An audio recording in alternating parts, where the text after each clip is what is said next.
For over 28 years, Aflac has been a champion, donating over $168 million to fight pediatric cancer and blood disorders, including sickle cell disease. This December, Aflac proudly joins 97.1 Wash FM and Children's National Hospital for the annual Wash for Kids Radiothon. Mark your calendars for December 14th and 15th for a heartwarming 14-hour live broadcast where you can join Aflac in their efforts to support the miracle work happening at Children's National. Save the date, tune in, and be a part of something extraordinary with Aflac.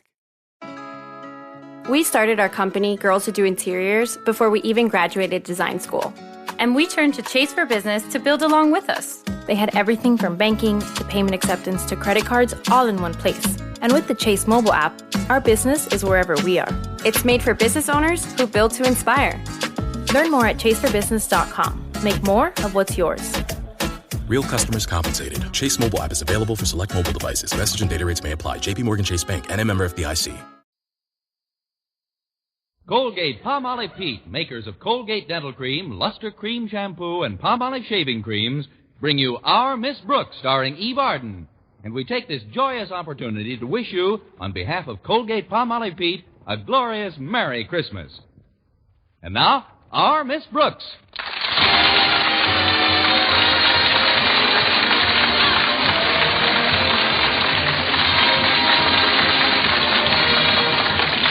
It's time once again for another comedy episode of Our Miss Brooks, written by Al Lewis.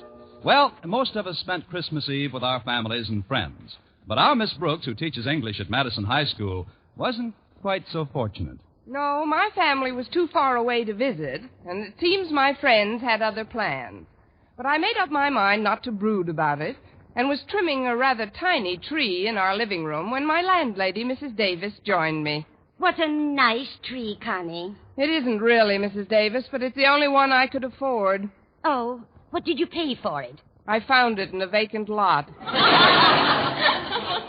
I like about it is the size. It's not too big or too small.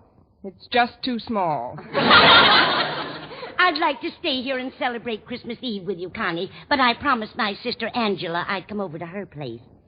You remember Angela? The absent-minded one? Oh, certainly, Mrs. Davis.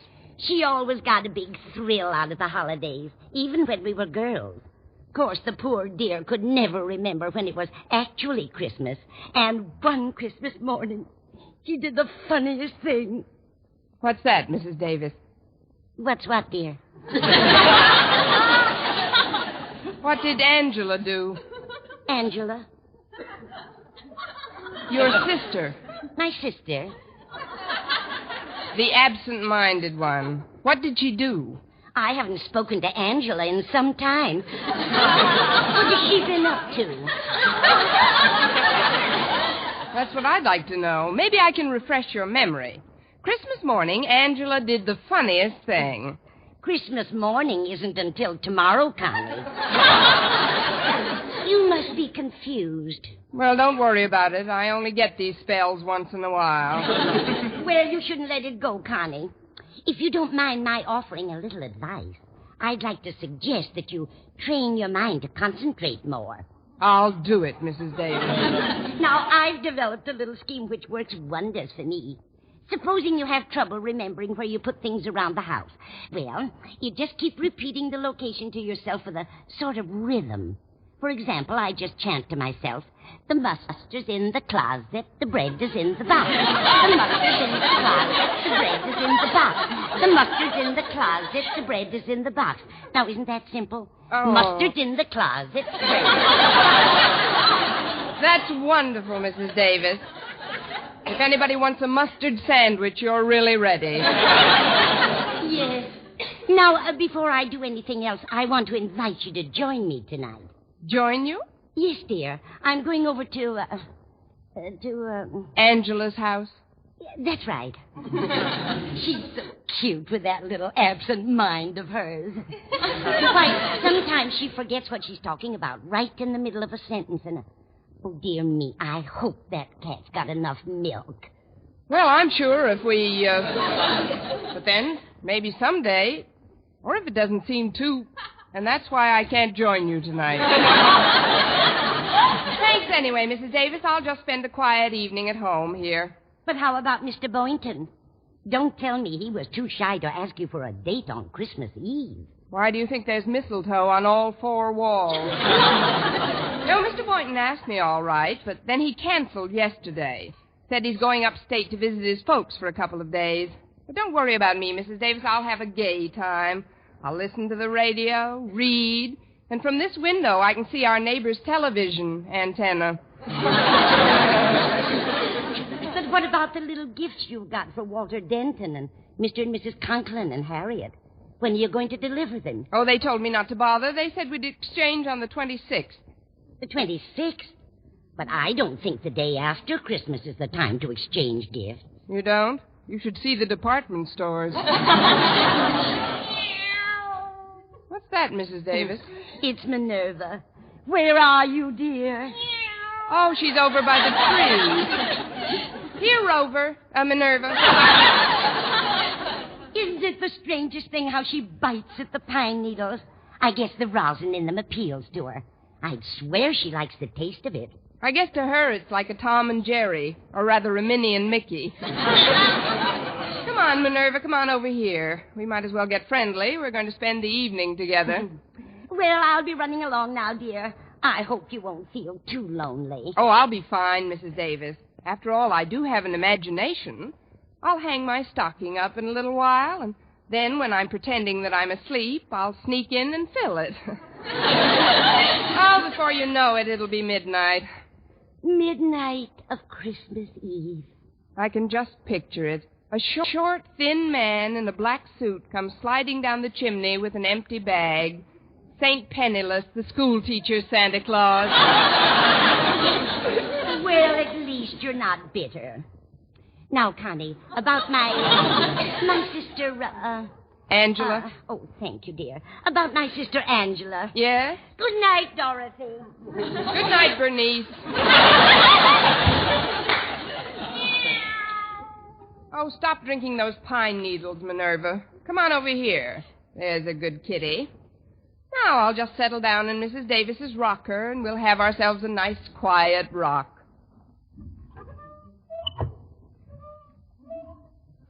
I've got to exercise more. My bones are rusting. Oh, it's the rocker. Kind of soothing at that. You seem contented enough, Minerva.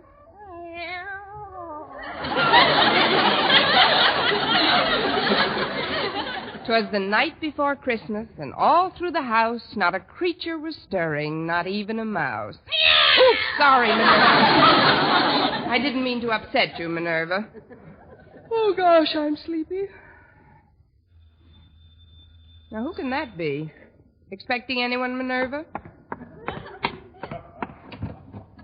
That's funny. There's nobody here. I'm here. Where?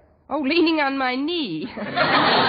What can I do for you? Well, I'm a salesman, but I don't believe in giving any sales talk or sob stories. All I do is tell you what I'm selling. And if you want to buy, okay. If not, okay. Okay, what are you selling? Well, it's Christmas Eve, and I'm just a small urchin, a little on the underprivileged side. And I'm trying to make a few dollars to get some wood to heat our tiny apartment, so that while she's singing to my 3 sick sisters, my mother's lips don't turn blue.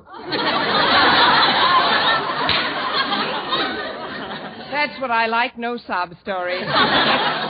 You're selling handkerchiefs, I'll take 6. Oh, no, ma'am, I'm selling Christmas trees. They're only $1 a piece. But I've already got a Christmas tree. Then I'll make it 50 cents. But I don't need How about a quarter? Look, little boy. Well, payments can be arranged.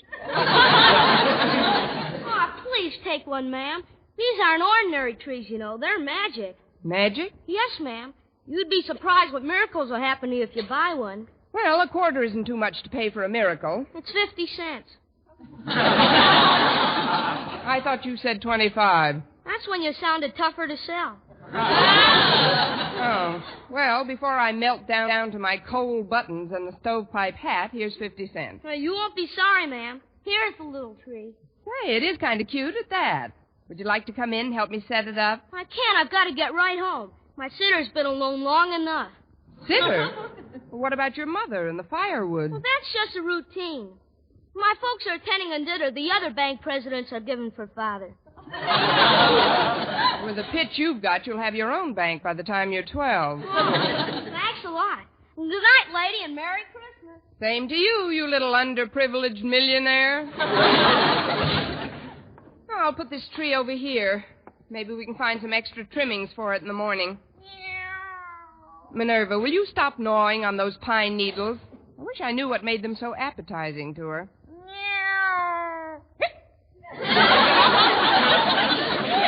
Oh, fine. Now you come over here and let those things alone. There we are. Well, I guess I'm not the only one that's spending Christmas Eve alone, without family or friends. But who can tell? Maybe Santa Claus has something up his big red sleeve that I don't even know about yet. Of course, I do have a squeaky rocker and Minerva. Jingle bells, and merry stuff like that. Oh, what fun it is to rock with a big, fat, drunken cat.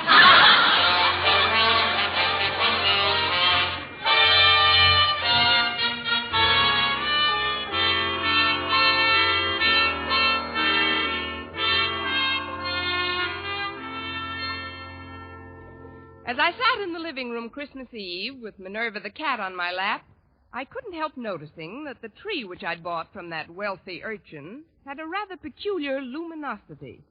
Although there wasn't any artificial illumination, it seemed to glow from deep down in its branches. As I rocked back and forth, I started to get very drowsy. Ooh, little boy said this tree was magic, Minerva. No, I don't believe it either. Still, it is Christmas Eve, and very strange things have happened on Christmas Eve.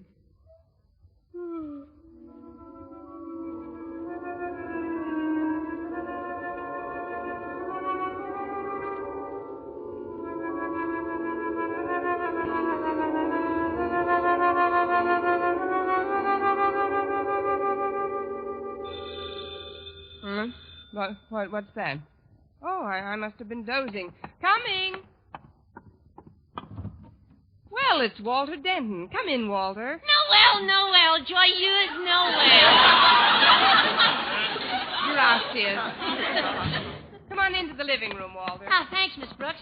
Here, I brought you this little gift to put under your tree. Oh, that was very thoughtful, Walter. Put it under this tree over here. Okay.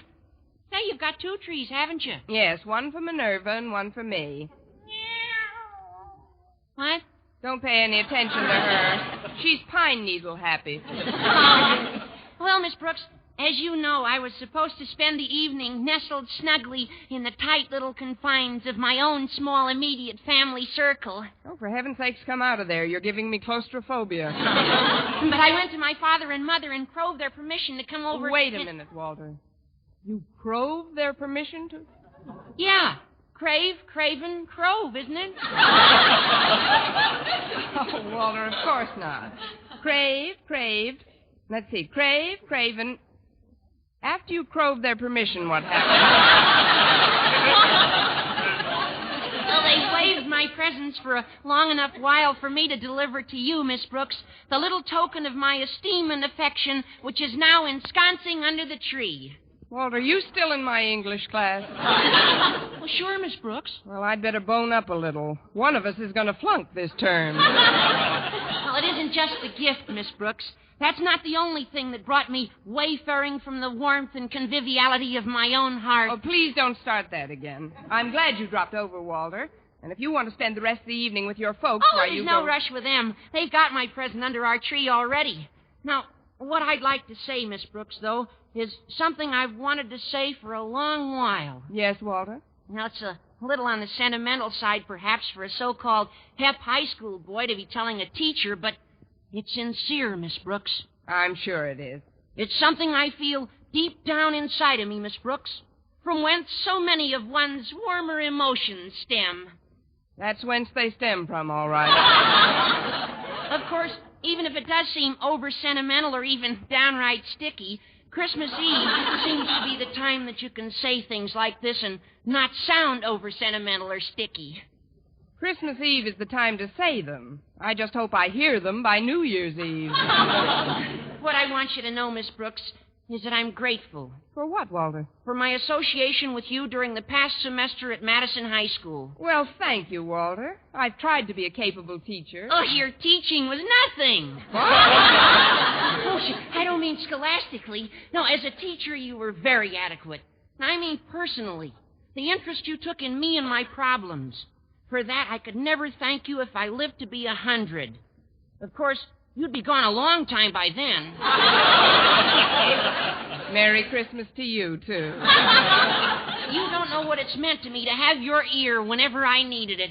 Oh, it was nothing, really. I have another one.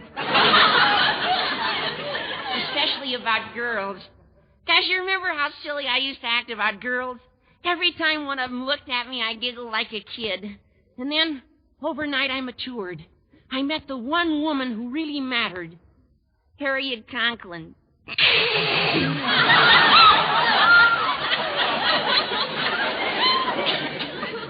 She certainly made something out of you, Walter. I don't know what, but something. You saw me through the difficult transition period of that amour as well, while Harriet and I were adjusting to one another. It was wonderful to be able to come down to you for advice, Miss Brooks. It isn't every boy who has such an interest taken in him by some intelligent, elderly person. Give me back my ear. I can't hear you. Not that you're ancient or anything. Gosh, I've seen girls who don't look as good as you do. Girls? What do you think I am? Shut up, Minerva. By the way, Miss Brooks, I see you got lots of mistletoe on the walls. Were you expecting Mr. Boynton tonight?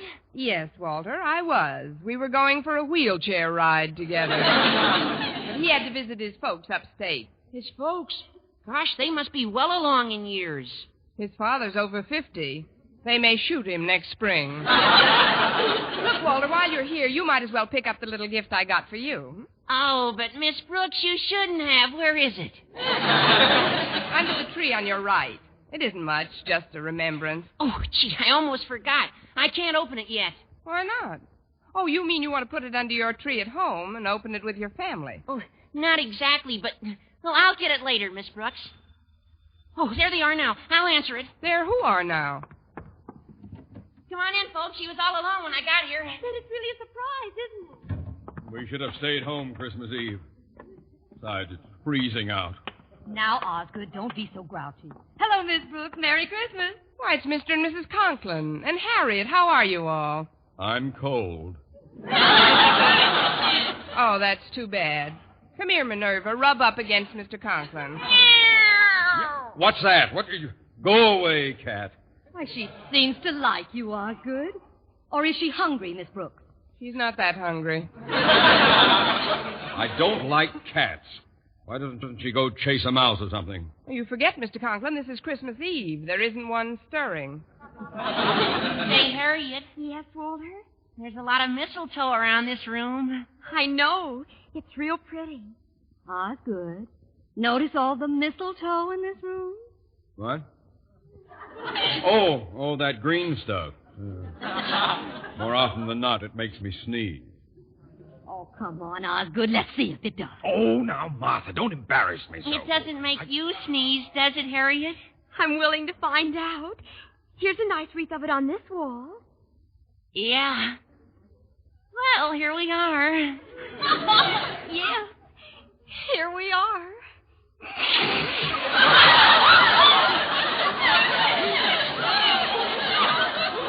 May I, Mr. and Mrs. Conklin? If it's all right with Harriet, it's all right with us. Oh, come on, Walter. We're getting old. Gosh, you're sweet, Harriet. Oh, isn't that cute, Osgood? Come here, dear. How about one for your faithful old wife? Well, it is customary, I guess. I'm under the stuff. Now, pucker up, dear. Very well. Yeah. You see, I told you. Ah!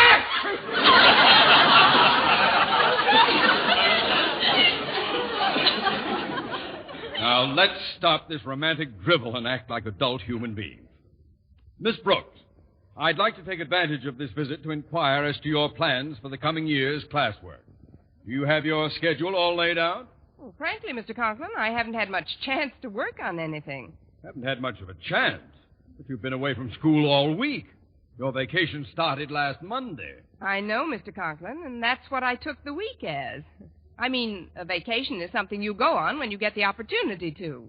You don't work on it or during it, unless, even though I didn't actually go anywhere, when my vacation came along, I went on it, or was on one, usually.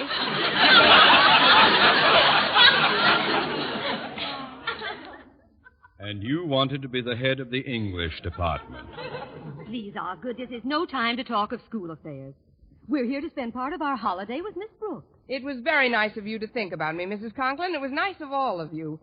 Where are Walter and Harriet? Denton, get my daughter away from that mistletoe at once. But, Mr. Conklin, Harriet isn't allergic to mistletoe. No, but I'm allergic to you. Harriet's almost irresistible sometimes, especially alongside of older women like Mrs. Conklin and Miss Brooks. Saved by the bell. I'll get it. Why, Mr. Boynton, come in. Oh, thanks, Miss Brooks. I thought you were going upstate to see your folks. Well, I was, but they sent me a wire that they wanted to come down here for a week or so. They'll arrive in the morning, so I thought I'd drop this little gift off for you tonight. Oh, but you shouldn't have. Where is it? Let's just put it under the tree in the living room. Look who's here, everybody. Well, it's Mr. Boynton. Hi there, Mr. B. This is nice. Hello, Boynton. Hello, folks. This is beginning to get more like Christmas Eve every minute. Sit down, Mr. Boynton. I'm certainly glad your folks decided to visit you instead of vice versa. Oh, so am I. There's a particularly good reason why I'm glad. There is? Well, yes. It gives me a chance to see how my guinea pigs are affected by this cold snap. So far, they haven't reacted at all. What do you expect them to do? Blow on their paws? Miss Brooks, have you pointed out the mistletoe to Mr. Boynton? Oh, why don't you stop that nonsense, Martha? It isn't nonsense. Mr. Boynton, look at the mistletoe. Mistletoe? Oh, yes. A very interesting example of the flora found in various areas throughout the globe. An evergreen parasitic shrub, it is indigenous to the regions where apple trees and oaks abound. Now that the lecture is over, may we ask questions? Well, certainly, Miss Brooks. Want to stand under it? Stand under it? Well, you see, because of certain characteristics in its makeup, an allergy is sometimes aggravated by its presence. I'll take a chance if you will. Come on, Mr. Boynton. Yeah, come on, Mr. Boynton. Just bring him over to this wall here. I'll get under it if you like. Well, don't just stand there. Can't you see Miss Brooks is cooking? Well, don't fuss for me. I couldn't eat a thing. Mr. Boynton, don't you know what standing under the mistletoe signifies? I know what it signifies to most people, but to me it's just...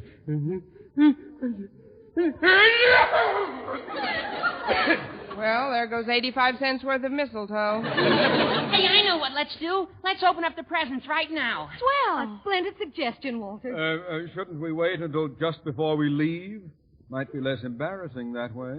Well, if you want to open them now, Golly, this one tree is pretty crowded. I'll put some of these packages under this little one over here. Look out, Walter. You're bumping into one of the branches. Look out.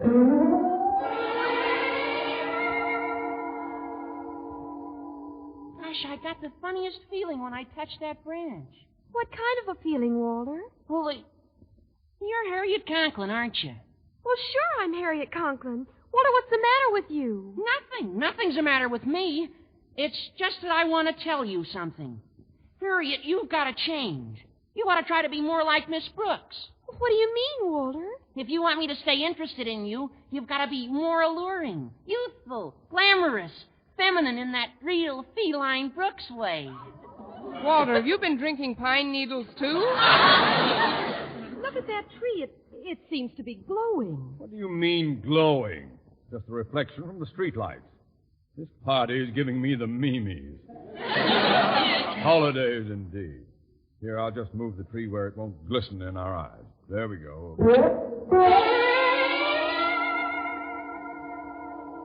Ho, ho, ho! Merry Christmas! Christmas! Why, Mr. Conklin. Of course I'm Mr. Conklin. Happy-go-lucky, fun-loving, gag-a-minute Osgood. Gag-a-minute Osgood. Sometimes I've wanted to. Miss Brooks, is that really you standing there? I think so, Mr. Conklin. Why do you ask? Because you suddenly look so different, so intelligent. Miss Brooks, I've made up my mind. You are now head of the Madison High English Department. Well, thank you, fun-loving Osgood. I'm going to put this wonderful tree where it belongs, right in the center of the room. Give me a hand, Boynton. Oh, yes, sir, Mr. Conklin. I'll just take this end here and...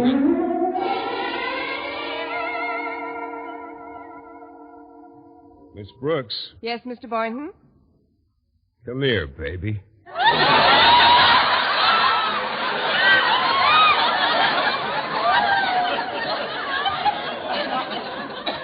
What?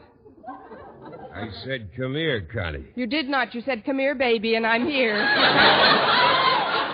Look, he's taking her over to the mistletoe. Oh, isn't it wonderful? What are you going to do, Mr. Boynton? Now, just call me Phil, Connie. And this is what I'm going to do.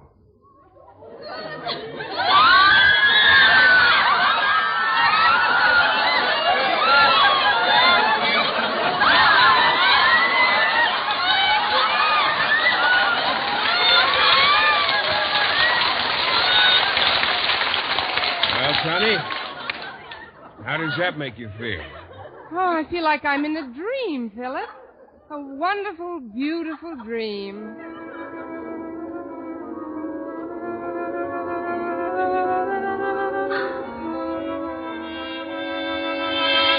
Well, what's that? Mr. Boynton, where did you go? Where is everybody? Oh, I must have been dreaming. Well, that's real enough. I'll be right there.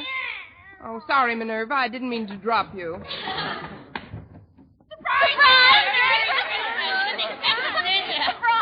I'm cold. Why, it's the Conklins and Walter and Mr. Boynton. But you all just left. Come in.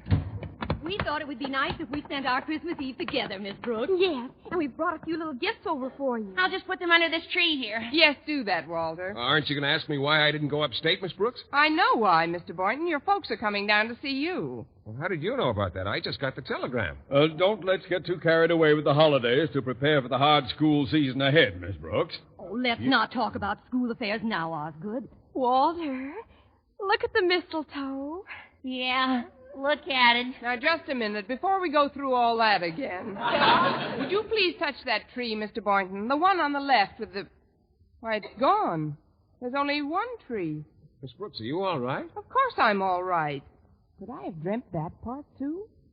Mr. Boynton, would you do me a favor, please? Of course, Miss Brooks. What is it? Would you touch the Christmas tree? Touch it? But... Please, it's important. Oh, all right.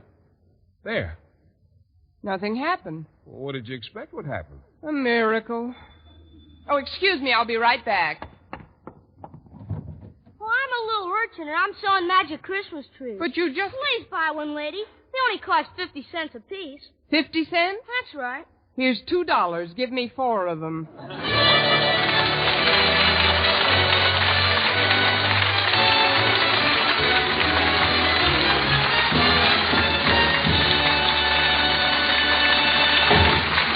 Now, once again, here is Eve Arden. All over the studio here, there are happy signs of Christmas. Bits of red and green, holly, and some imaginative person even hung some mistletoe in the control room. Must remember to drop in there after the show. But the Christmas spirit is even more evident in the faces of our cast. Together with our sponsor, the Colgate Palmolive Peat Company, makers of Colgate Dental Cream, Luster Cream Shampoo, and Palmolive Shaving Creams, we join in wishing you a Merry Christmas. Yes, Jeff Chandler and Gail Gordon, Jane Morgan, Virginia Gordon, Dick Crenna, Gloria McMillan, Jeffrey Silver, our writer-director Al Lewis, and our producer Larry Burns, our conductor Wilbur Hatch, and all the others on the Our Miss Brooks show. And we're gathered here to say, may this be the most joyous of the holidays for all of you. Good night.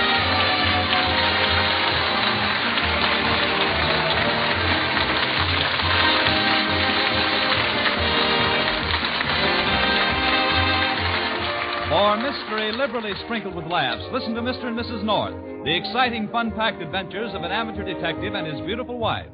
Tune in Tuesday evening over most of these same stations. And be with us again next week at this same time for another comedy episode of Our Miss Brooks. Bob Lamont speaking. This is CBS, the Columbia Broadcasting System.